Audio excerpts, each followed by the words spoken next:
I just thought I would invite my friend Jason to come and talk with us a little bit about serving from his story. And so, Jay, when did serving become something important to you? Yeah, that's a good question that I've thought about. And I think it was as a child, my parents, so as most of us, my mom her love language is serving and helping, and in her 80s, she still does that. My dad was always part of a community group or a service group or coach, and so seeing that. But as a Christian man, I think it's probably like most of us, my wife told me to. Okay. And truth be told, it's probably a communal decision. Yes. But my oldest daughter is almost 20, and she would never go to nursery by herself. She'd always need one of us there. And so I know that some people that resonates with, but so we would be there, and I would be there every week and helping out with the kids and other kids. And then by the time I got upstairs to primary, they said, well, you're coming, why don't you just serve on our team? Okay. So I did, and then through the years, my seasons, my kids have helped, my family's helped, so I think it's really important because it's a good ministry, and I've always liked working with kids, so yeah. It's good. Now tell us, what's one thing that's impacted you about serving? Yeah, wow. I would say before I became a Christian, I was pretty superficial, and I wasn't very deep. I was very selfish. And so now I'm an emotional wreck. And so even a few weeks ago over here, no, it's true. If you've been in a small group with me, you know I cry all the time. It was baptism. And so most of you are watching the people get baptized and the kids get baptized and your eyes are there. But if you ever take a look over here where I sit. Here's a blubbering mess. Oh, yeah.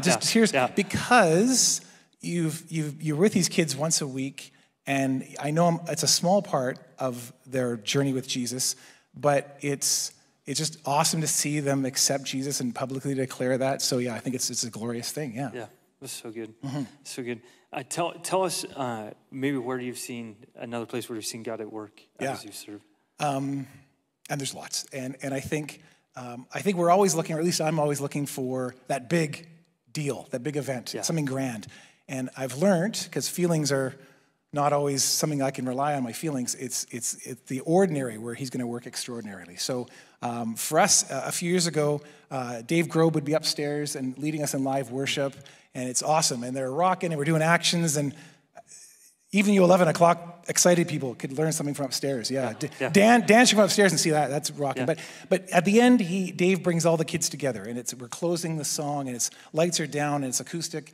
And he leads us in Here I Am to Worship. And so you have 70 kids just singing their hearts out to Here I Am to Worship. Even now I'm getting emotional. See, you're going to do this to me. But it was like the voice of angels, which if your parents are here, you guys know your kids aren't always angels upstairs. But it was just amazing to hear that Jesus was there, the Holy Spirit was there in the room, and it was substantial. Yeah. That's good. That's good.